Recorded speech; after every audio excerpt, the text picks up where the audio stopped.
Our story kicks off with a tiny Red Riding Hood being hunted by a wolf that clearly skipped breakfast and wants to turn him into a snack. Despite being a literal child who'd lose a wrestling match to a wet paper bag, he decides to throw hands and fight the beast in self-defense. The main issue here is that this wolf has enough raw power to level a house, which makes it look like the kid's life expectancy is dropping by the second, or so you'd think. In reality, things aren't quite that simple. You just have to pay attention to the absolute chaos that follows. Somehow, against all logic, the pint-sized hero actually drops the giant wolf. As we go, we learn that his life isn't exactly a walk in the park, or even remotely comfortable. To put it bluntly, he's living on the absolute edge of the city. He's homeless, can't remember his parents, and his daily hobby is basically starving to death.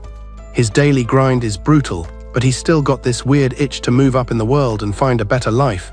And eventually that wish actually sticks.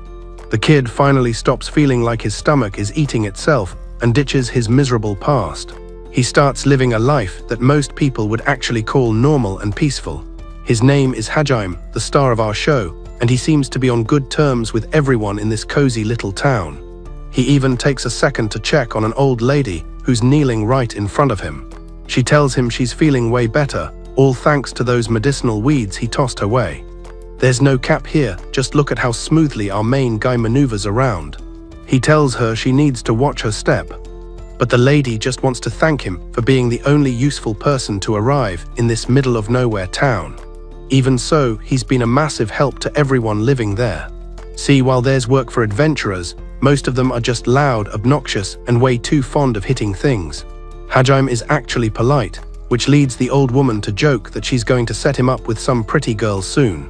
Strangely enough, that offer seems to make him visibly uncomfortable. A bit later, we see an old guard chilling at the entrance of the local dungeon. Our protagonist lets him know he's heading inside to go grocery shopping for some meat. Of course, Hajime doesn't just barge in, he has to fill out the paperwork like a good little citizen. The guard chirps that if he brings back the good stuff, he might have a wild night, but warns him not to push it or his wife will end him. Even in a fantasy world, the renter cops are always watching. Once inside, Hajime notices a door is wide open, which is super sketchy since no other parties were supposed to be in here. He's even more shocked when he finds a girl being hugged a little too hard by a slime. He immediately hits the panic button, thinking she's already kicked the bucket. But after peeling her off the floor, he sees she's actually doing just fine. The girl admits the slime was a tough fight, which really makes Hajime question her skill level. Mainly because that monster is basically the tutorial boss of the dungeon. Regardless, she just wants to thank her hero for saving her skin. She says her name is Rurui, and our guy introduces himself as Hajime Shinonome. Rurui thinks he's some high-class adventurer because he actually has a last name, but he quickly shuts that down and scolds her. He calls her out for sneaking past the guard and being reckless, then asks why she's wandering around alone. She claims she was ditched, so she decided to try this solo living thing. Since Hajime knows the town, she explains she snuck in by hiding in a merchant's pile of junk. Hajime knows this is a disaster, because if she's an outsider, the orphanage won't touch her and she'll get booted. She'd be forced to live in the dirt just like he used to. Not wanting to get depressed about it, Hajime tries to go back to his hunting, but Rurui starts following him like a lost puppy. He tells her straight up that there's no loot in it for her, and she should probably go find a hobby. However, Rurui says she's starving and claims it's too dangerous for a girl alone, so she's sticking to him like glue. Hajime thinks it's hilarious coming from someone who almost lost to a slime, but he lets her tag along anyway. Eventually, they run into a boar that's the size of a small truck. You just have to look at the scale to see how massive this unit is. Later, Rurui is washing up in the river, and Hajime realizes she's actually got some stubborn spirit in her. The real drama starts when she sees him hauling that massive boar back to the guild, and she just faints on the spot. To be fair, it's a pretty intense workout to watch. After a while, an elf named Olive gives Hajime a thumbs up for finishing the job. But she sees Rurui and reminds him the guild doesn't trade in human beings. Thank you very much. Hajime clears the air before she calls the cops on him. Olive confirms the orphanage won't take Rui because she's not a local. The local kids are already struggling, so adding another mouth to feed is a hard pass. Knowing this, Hajime decides to hit up the orphanage anyway. He says hello to the head nun, who acts all polite and proper. Awkwardly, he asks if they're actually making ends meet over there. The nun looks confused and says, "Not really," explaining they live on the city's spare change. And even with that, they're basically broke. Hajime, who saw this coming, asks if just maybe he brought a mountain of meat and cash every month, they could take in one more little girl. The nun starts reading off a grocery list of requirements: clothes, blankets, forks, furniture, actual food, meds, school bills, and 100 other things. She reminds him kids need more than just steak to grow up. Hajime sits with that, remembering when just having meat and water felt like winning the lottery. The nun asks if this is his secret kid or a relative, but he tells her he literally met this random girl on the street earlier today. The nun says she hears this kind of drama all the time, thanks him for trying, but points out humans aren't gods and can't save everyone. For Hajime, this was the predictable, cold reality he expected. He knew helping people takes way more than just good vibes. Saving someone requires real work and a long-term commitment because everyone wants a piece of the pie. He's speaking from the heart here, knowing that you can't just talk a big game without having the resources to back it up. The mood is ruined when Olive comes sprinting in like her hair is on fire, asking if he's seen where Rurui went. Turns out the girl decided to go on a solo mission. She was just sitting there a second ago, and now she's out in the field squaring up with a giant wolf cub. The word is that this thing grows fast and is about to become a major problem. Hajime flashes back to her saying she wanted to be independent. Now she's clearly about to get herself killed trying to prove a point. He sprints toward the woods, thinking about how hiding and waiting for help is a great way to stay stuck forever. This brings back some pretty dark memories from his own childhood. Back when doing nothing meant dying of hunger, and sometimes you have to bet your life just to keep it. After searching the brush, he finally spots Rurui standing in front of a massive wolf. Luckily, Hajime gets there just in time to dismantle the beast, making it look like a complete joke. But he's not just going to let her off the hook. He grills Rurui, asking what her plan was, reminding her that she almost got wiped out by a slime. Crying her eyes out, Rurui says she was just hungry and tried to bring home the bacon herself. Hajime realizes yelling at a crying kid is a dead end, so he tells her to dry her eyes.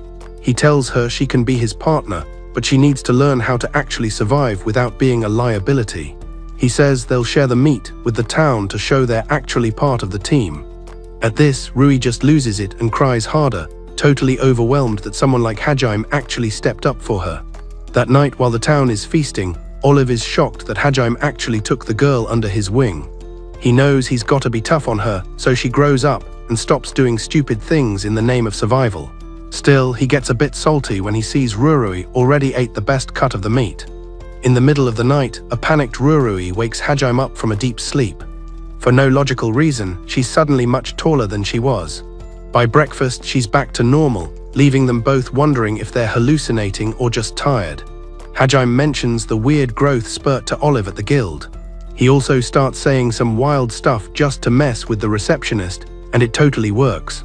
Keep in mind, Hajime is the type of guy who obsesses over the fine print of every rule. He gives Rurui the adventurer's golden rule: if you don't work, you don't eat. Rui doesn't mind, telling him she's ready to put in the overtime. Back at the guild, Hajime starts asking around about some legendary ancient species. Olive asks what exactly he saw, and he explains that Rurui basically hit the fast-forward button on puberty. When they ask her about it, Rurui says her only thought was eating her weight in roast beef. Since the whole thing is a total head-scratcher, Olive promises to dig through some files for answers. As for actual work, she suggests they go pick some weeds outside of town. But Hajime thinks Rurui needs to learn how to swing a sword without falling over. Olive pivots and suggests hunting slimes, since they're basically punching bags that alchemists pay good money for. Rurui is hyped to enter the dungeon until she sees the exact same slime that almost deleted her earlier. Naturally, she freezes up as the traumatic flashbacks of being jellybait start hitting hard. Hajime tells her straight up that if she can't drop a literal puddle, she should quit now. Feeling the heat, Rurui throws herself at the slime, treating this blob like her ultimate nemesis. But she's still struggling, and Hajime just stands there watching the struggle bus go by. He realizes that even though she's clumsy and impulsive, she's actually putting in the effort. He wonders how a kid ditched by her parents can still be this cheery while life kicks her. After she catches another L, Hajime decides it's finally time for a lunch break. They find a scenic cliffside, and he tries to hand Rurui a piece of bread. To his shock, she says no, claiming she didn't do enough work to earn a single carb. In that moment, Hajime realizes she has a surprisingly hardcore, no work, no pay mentality. He'd stuffed his face at breakfast thinking he'd be the hero of the day. But now he feels like a total jerk for eating in front of her. He decides if she's fasting, then he's going hungry too. He finally sees that Rurui's biggest fear is being a useless burden to him. Even though he acts like he's got it together, Hajime has zero clue how to handle a kid's feelings. His entire life experience is basically just eating, sleeping, and stabbing things, so he tries to force a solution. He barks at her to eat the bread, but she's standing her ground like a champ. So Hajime pivots and says that besides the starve if you don't work rule, there's a much bigger one. You never fill your own stomach while your partner's belly is making whale noises. The new plan is to go back and jump that slime together so they can both eat in peace. Rurui is absolutely stoked to hear that. Back in the pit, Hajime tells her she needs to stop swinging blindly and actually find a weak spot. Rurui guesses she should kick its feet, then remembers slimes are basically sentient puddles. Patiently, Hajime explains that the secret is aiming for the eyes, even though they're usually hidden inside the goo. Slimes will pop their eyes out the moment they hear a noise. That is the only window she'll get to end it. Following his lead, Rurui finally pops the slime and wins. After beating her greatest rival, they celebrate by having a gourmet lunch of plain dry bread. They're both vibing, and Hajime just hopes that Rurui starts trusting him as much as he's starting to tolerate her. Later, Olive apologizes for being useless at her research job. The mare was breathing down her neck all day, but Rurui brags about a slime kill anyway. Olive jokes they look like a father-daughter duo, making Hajime die inside. That night, Olive finally does her homework and finds something that makes her skin crawl. Apparently, creatures that level up their height overnight are usually succubi. She hopes Rurui is just a freak of nature, but all signs point to something way more complicated. And that's a wrap on that little cliffhanger. Life goes on, and the daily grind doesn't stop for anyone. A bit later, while Rurui is in her grown-up mode, Olive pulls Hajime aside to ask what's wrong. She mentions he looks like he hasn't slept since the last century. He tells her he had a nightmare that felt way too real. In the dream, he was a massive wolf, and being able to smell every sweaty person in town was a total sensory nightmare. Olive completely ignores his trauma and moves on to her actual discovery about Rurui. She drops the S word, suggesting Rurui is a succubus, which definitely gets everyone's attention. A confused dwarf nearby asks what that even means, so Olive goes into teacher mode.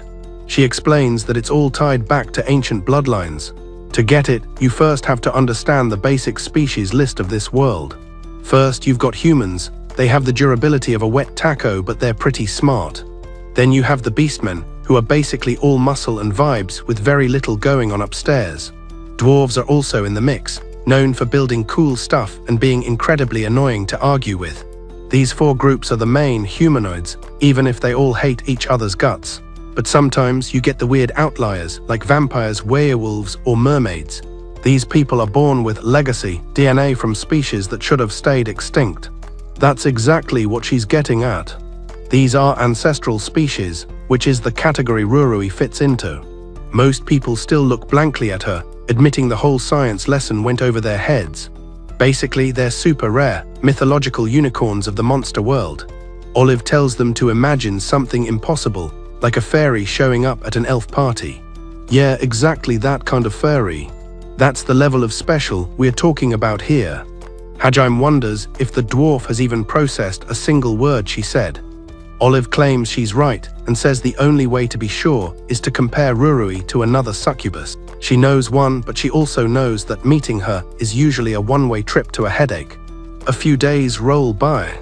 The crew heads to a specific spot and finds a whole crowd of men acting like complete idiots.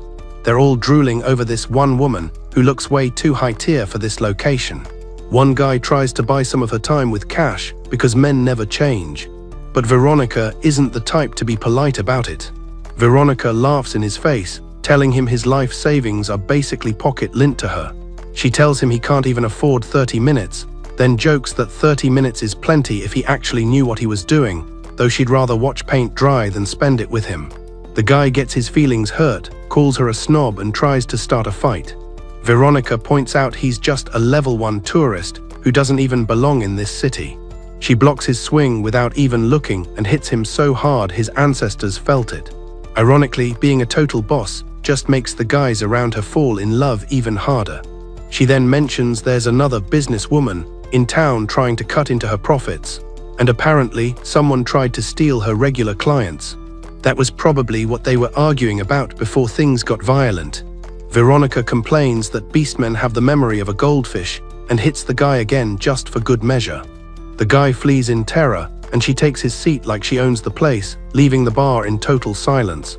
Veronica spots Hajime walking in and realizes our main guy is finally back. He's his usual polite self, and soon they're all sitting around a table like one big, dysfunctional family. Rurui asks Hajime what a chair is, and he has to explain basic furniture to her. The waitress tells her to stop staring, but Veronica wonders since when did chairs start talking back. Veronica tells Rurui she should probably go shake the dwarf's hand. The moment she touches him, Rurui goes through a 5-second puberty and turns into a woman. Natalie, the waitress, almost drops her tray seeing Rurui's final form. Veronica just smirks, saying that confirms the whole ancient species theory. Rurui is hyped because she thinks Veronica is the coolest person alive. Rurui asks if she'll grow up to be just as strong and promising. The kid asks why she needs to train, and Veronica admits she just likes watching men suffer. Hajime decides he should probably pay Veronica for being a human lab rat for their experiment. But she waves him off, saying her advice is on the house today. He insists on paying, but Veronica basically yells at him to keep his money. Hajime mutters that she's got a personality like a bag of broken glass. Still, he hates being in debt more than he hates her, so he tries one last time to pay. Veronica keeps saying no, but he's too stubborn to let it go. So he settles for a compromise and offers to buy her a meal. He orders 2 massive beers from Natalie to seal the deal. Rurui asks what beer is, and Hajime tells her she'll find out when she's older. Lana seems a bit too interested in trying a sip herself. Hajime just shoves a plate of meat at Rurui to keep her distracted. The purple-haired succubus tells her she'll have to train if she wants to get on her level. Even Veronica is a bit surprised by how chaotic this dinner party is. The next morning, while the 2 heroes are still catching some Z's, Rurui hears a knock and goes to see who's bothering them at this hour. It's Veronica, looking way too energetic as she checks Rurui out like a new toy. Hajime crawls out of bed and asks what the 2 of them are whispering about. Veronica looks him dead in the eye and asks if he'll just hand Rurui over to her. The room goes ice cold, and Hajime is left wondering what kind of mess he's walked into now. Veronica vents about how her old crew all hit retirement age, so now she's basically on a recruiting spree for fresh blood. She looks at Rurui and sees a perfect little diamond in the rough. Hajime is still standing there with a blank stare, totally missing the point. Veronica gets defensive and explains that Rurui is an Azakubus, a literal gem that just needs a little polishing to turn that beauty into a weapon for profit. Our hero tries to push back, but Veronica shuts him down before he can even get a word out.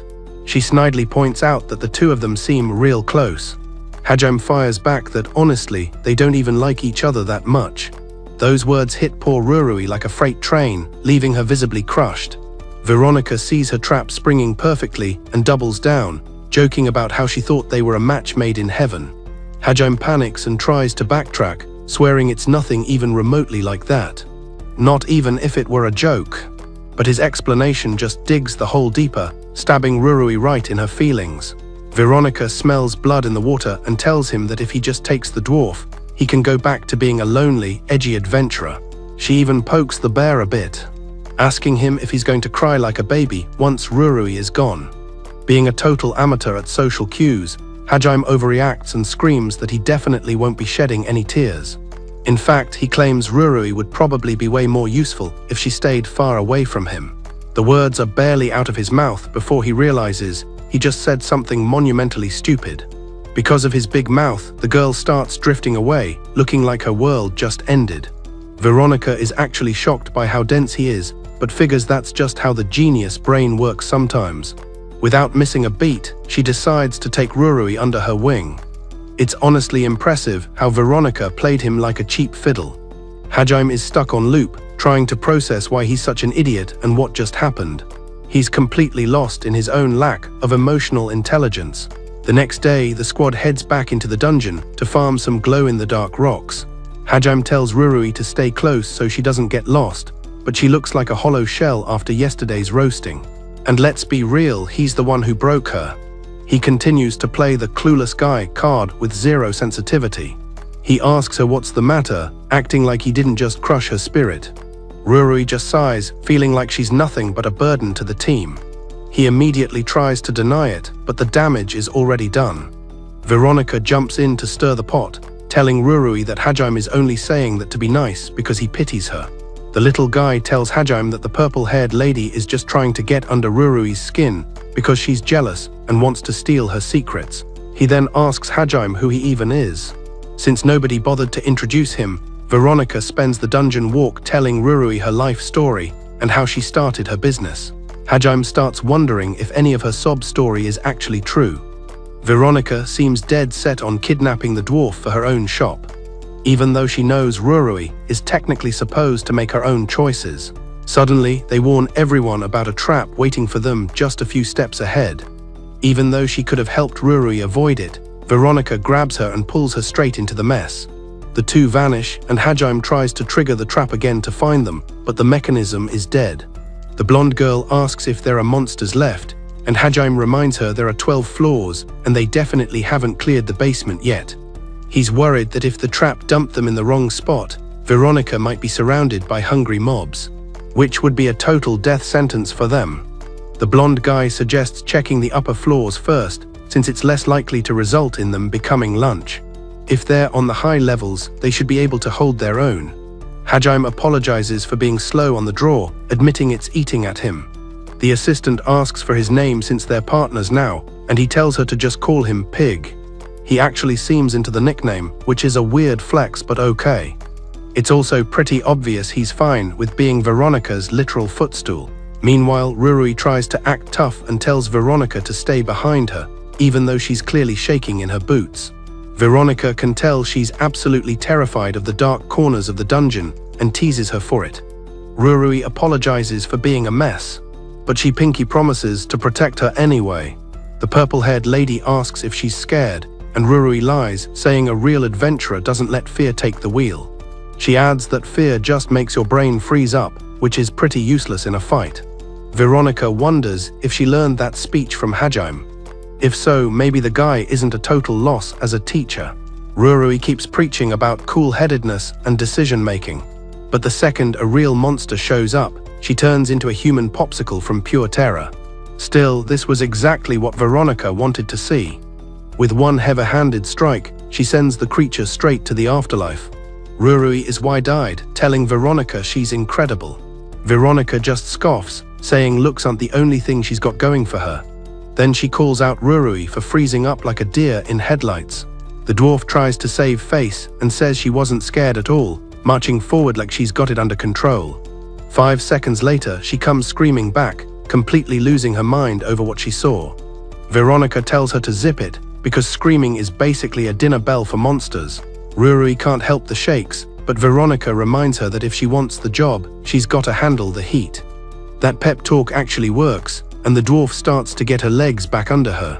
Veronica asks where the exit is, and Rurui tells her to just follow her lead, though Veronica isn't exactly sold on her navigation skills. Rurui claims her adventurer's instinct will guide them home. She swears the exit is right where she thinks it is. Predictably, they end up in a dead-end room with nothing but an empty box. Rurui is about 2 seconds away from a mental breakdown because she's lost and a failure. The whole trip was basically a waste of time, but she knows crying isn't going to open any doors. She tells Veronica to hide in the chest while she acts as a decoy. Veronica sees her literally vibrating with fear and shuts that plan down. She suggests they both just cram into the box together. Since being a decoy for that monster is basically just suicide, she drags Rurui toward the chest. Rurui drops her sword and tries to go back for it, but she's a mess. Veronica stops her, telling her there's no time to play fetch. Hidden away, Veronica watches the monster and realizes it's not the brightest tool in the shed. She asks Rurui why she's even trying to be an adventurer when she's clearly built for something else. Rurui says she's still a kid and hasn't figured out where she actually fits in yet. Veronica mentions that as an Azakubus, she could be making easy money. And Rurui could have a much better life if she just played to her strengths. She points out that being pretty is a talent that's wasted in a dungeon. Rurui starts thinking about what Hajime said and wonders if maybe she should just find a way to move on without him. She begins to convince herself that he probably hates having her around since she's so bad at this. Right then, Hajime and the Cyclops show up to save the day. He doesn't even hesitate, treating the monster like a minor inconvenience and deleting it in one hit. Now he's just looking around wondering where the two girls went. He spots Rurui's tiny toothpick of a sword on the floor. His first thought is that her habit of charging in headfirst finally backfired. Given how deep they are, he knows that usually means someone got eaten. He has a rare moment of reflection, thinking about how dungeons are basically meat grinders. You fight, you win, or you become a permanent resident, and the thought of Rurui being gone actually rattles him. He's genuinely worried that she didn't make it. But then he remembers that's the life they chose when they signed up for this mess. There's no escaping the risks. He goes to open the chest, and Veronica snarks that he took his sweet time getting there.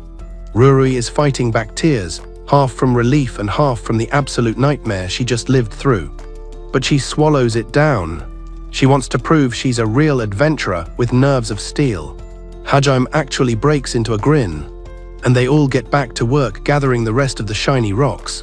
Veronica watches them closely, taking mental notes of everything she sees. She's figuring things out, but then realizes her human chair is missing. Seriously, where did that guy disappear to now? She's starting to realize she'll never fully understand him. At the end of the shift, they all get together to celebrate not dying. Surprisingly, even the chair managed to survive the day without a scratch. Hajime asks Rurui why she's looking so miserable. She mopes that she's probably got zero talent for the job and is just holding him back. Hajime tells her to just be herself, saying her only real job is to keep smiling. He tells her that's plenty for him. Rurui lights up like a Christmas tree, being the naive kid she is. So he tells her to stuff her face and enjoy the party. She takes the deal immediately, but makes it clear she's done being the butt of his stupid jokes. Veronica just stands in the background, taking in the whole dramatic scene in silence.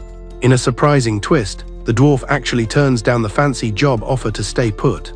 She admits Rurui's real power is that high-tier succubus smile, just like Hajime pointed out earlier. It turns out the guy might actually have a functional brain cell after all. The purple-haired lady acts like she just walked through some elaborate secret initiation test. Hajime asks who died and made her the judge, so she explains she was actually auditing his character. If he had tried to exploit Rurui or her kind, she was fully prepared to drop a career-ending curse on him. Luckily for everyone, he passed, and they can all go home without any supernatural plagues. And with that, this particular mess of a chapter finally wraps up. Now the dwarf is losing her mind over the dungeon market, which is basically a crowded flea market on steroids. Hajime explains that every time a dungeon reboots, the locals throw a massive greedy party around it. Adventurers show up looking for loot, while merchants show up looking to loot those same adventurers' bank accounts. Rurui is already dreaming of snacks, but Hajime tells her to focus because they're here for laundry, not a buffet. She claps back, reminding him he's the genius who used magic stones to dry his clothes and ended up burning them. A little later, Rurui finds herself obsessed with an egg that looks like it belongs in a museum. According to her so-called gut feeling, this egg is basically a legendary drop waiting to happen. She's half convinced there's a green dinosaur or something equally cool hiding inside it. The salesman naturally starts gassing her up, praising her expert taste. When Hajime asks what's actually in the shell, the guy admits he's clueless and just found it in a ditch. Hajime gets skeptical the second the merchant mentions it's a lucky egg powered by spirits and good vibes. He isn't buying the spiritual nonsense, but Rurui begs him to reconsider with maximum puppy dog eyes. She claims he'll live a life of regret if he passes this up, even if her logic is as thin as the eggshell itself. After enough whining, Hajime caves in and buys the mysterious, overpriced breakfast-to-be. Rurui is over the moon, and the merchant is probably laughing all the way to the local bank. We still don't know if he just paid a fortune for a very fancy paperweight. Rurui is practically glowing as she thanks him for her new round, fragile best friend. Hajime asks if they're making an omelette, but Rurui is horrified by the mere suggestion. She makes it very clear that this egg is a no-go for the frying pan. Suddenly, a girl named Inigo streaks past them, looking like she's in a high-speed chase. But that's a problem for the future them to deal with later. Rurui gives Veronica's new outfit a total pass, and Veronica looks like she's feeling herself in the new threads. Hajime takes the credit for the style, even though he admits Natalie did all the actual fashion-heavy lifting. Now our hero is itching to dive back into the newly refreshed dungeon for some loot. But Rurui gets a case of the sads, thinking he's only going in there to cook her egg. She starts whispering apologies to the egg like it's already on its way to a brunch plate. Hajime tells her to cut the theatrics and chill out for a second. He shows her the egg is safe in a custom-made pouch he rigged up just for her. Honestly, what more does this girl want from him? Rurui wants to hit the dungeon, but Hajime points out she's dressed for a gala, not a monster fight. As they head out, some guy mentions that adventurers should share the loot, so everyone gets better job offers. But since he knows Rurui still loses to basic slimes, he's not expecting them to set any records. Predictably, the little dwarf finds herself in another standoff with her jelly-based nemesis. Hajime spots a girl in the distance and realizes it's the same runner from the marketplace earlier. He moves on pure instinct because something feels off. Why is a random kid wandering around a death trap by herself? It's like a bad case of déjà vu for our protagonist. He's starting to get a very bad vibe about this whole situation. And to top it off, Rurui is being about as helpful as a screen door on a submarine. He drags the girl back to her grandma, who gives her a piece of her mind and apologizes for the trouble. Hajime shrugs it off, saying babysitting is apparently just part of the modern adventurer's job description. The old lady says she's heard the rumors about him. She knows he's the nice guy who takes in strays and helps out those without a home. Now that he's saved her granddaughter, she's convinced he's the local saint the rumors made him out to be. Hajime hates every second of this because in his line of work, nice is usually code for easy target. It makes him look soft, while the grandma tells Inigo to stay out of the dungeon once and for all.